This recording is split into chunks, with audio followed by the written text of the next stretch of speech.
welcome to this video on Logi Security. Logi Security can be used to secure reports and data from being viewed by unauthorized users. This video is provided for developers who already understand the underlying concepts of Logi Security. We'll discuss the elements and mechanisms involved in its implementation. Let's get started. Logi Security is built around the security element, which is added into a Logi application setting definition. It's the container element for all other globally configured security elements and handles both authentication and authorization. The security element has a security-enabled attribute, which enables and disables Logi Security. The default value is false, but we have it set to true. The first step in providing secure access to the Logi application is to authenticate the user based on the login. The security element's authentication source attribute value governs the behavior of some of the other security-related elements for this step. When the attribute is set to authNT or secure key, the user is authenticated outside the Logi application and the token at function.username is set automatically. When the attribute is set to authSesh or standard, it may be the Logi application's responsibility to authenticate by querying a data source. An authentication element with a child data layer is used for this purpose. This example uses a datalayer.sp element and its child elements to call a SQL database stored procedure. You will also need to add a connection ID at this point. The first SP parameter element is configured to pass the login username, and the second is configured for the login password, using the token at request.rdpassword. The two case-sensitive tokens, rdUsername and rdPassword, match the IDs of text input controls used in the standard login page provided with each Logi application, and should also be used as the input control IDs in any custom login page you might create. The authenticating procedure code should be similar to this code, shown in the notes of this video. Parameters are passed to the SP in the top to bottom order of the SP parameter elements and do not take the parameter IDs into account. Your SP should receive and define the parameters in the same order. If the SP returns no data, then the user is not authenticated. A successful authentication will return two values. The first one will be automatically assigned internally to the token at function.username and the second to at function.userID. For additional flexibility, the authentication element includes an attribute, username data column, that lets you specify the name of the column in the result set that contains the username. Different data layer elements can be used with the authentication element so that users can be authenticated using a variety of data sources. The gathering of role information, if used, is dependent on the security element's authentication source attribute settings. When it's set to authNT, roles are automatically defined in the NT security or active domain group information from the OS. The actual roles are maintained internally as string values, such as executive or end user. Multiple roles are represented as a comma-delimited string of values. The authentication source attribute is set to standard or auth session. The Logi application must retrieve any role information for itself from a data source, using the user roles element with the data layer. When authentication source is set to secure key, there are two choices. The list of roles can be included in the communication from the parent application and will be received into the user roles element directly, or they can be retrieved from other data sources using user roles with a data layer. In cases where a data layer is used beneath the user roles element, by default, roles are expected to be returned either as values in the first column in one or more records, or as multiple values in a comma-delimited list in the first column of the first row. Here's an example query. For additional flexibility, the user roles element includes an attribute, roles data column, that lets you specify the name of the column in the result set that contains the role information. As with all data layers, the results retrieved can be affected by adding calculated column and/or filter elements beneath them. In all cases, the end result is that the roles for the current user are maintained as a list that can be referenced internally by the Logi application. You'll only need to deliberately retrieve user rights when the security element's authentication source attribute is set to standard or auth session. The rights are maintained internally as string values, such as executive report or HR staff. Multiple rights are represented as a comma-delimited string of values. Rights are retrieved using a user rights element as a container, then one or more of the following rights retrieval elements. Each of the examples includes a user roles element, but it's not necessary if roles are supplied to the security element via the secure key request. The first option is adding the rights from roles element under the user rights element.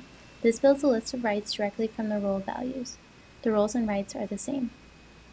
The second option is adding the rights from data layer element under the user rights element, then adding a data layer below that. This builds a list of rights directly from its child data layer. The data returned should include a right in the first column of each row, or multiple rights in a single row as a comma-separated list. The third option is adding the right from role element under the user rights element. This defines each right individually, with one right from role for each right. The element's ID is the right value, which corresponds to the security right ID attribute elements in report definitions. Right from role works with user roles. If a user has a role that is returned by this element's child data layer, then he is granted the right specified by the element's ID. The child data layer should retrieve data with the role value in the first column of each row, or multiple rows in a comma-separated list. These elements may be used in any combination. The rights retrieved by each are combined together into a comprehensive rights list. The element's ID attribute provides the name of the right being defined. Then a data layer is used to determine if the user has a specific role. This might be a typical query. If the user has a role in his roles list that matches a role returned into the data layer using this query, then the user is accorded the right specified by the right from role element ID. Logi Info, using Logi Security, prevents unauthorized users from viewing reports and from seeing or using individual elements in reports. Securing an entire report is easily accomplished by assigning one or more rights to the report. It will not be generated for unauthorized users. Let's open our sample report. In order to restrict access on this entire Logi report, its root element's security report right ID attribute value is set to a right. An access denied page is returned in lieu of the report page if a user tries to view this page but does not have the matching right. In Logi Info, more than 70 elements have a security right ID attribute, including all of the action, input, chart, and table elements. All of them can be secured using their security right ID attribute. In this example, a report's data tables are contained within two division elements.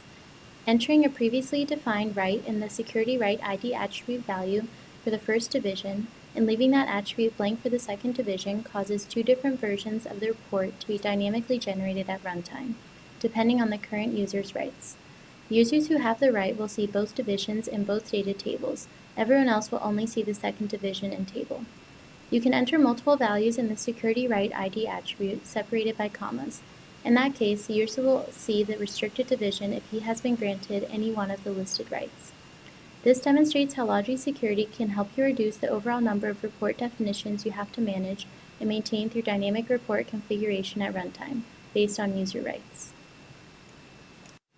The metadata element, introduced in Logi Info version 11.3 with the self-service reporting module, provides a method of controlling the data objects available to users who use the Active Query Builder with the Analysis Grid or InfoGo application through the use of metadata files.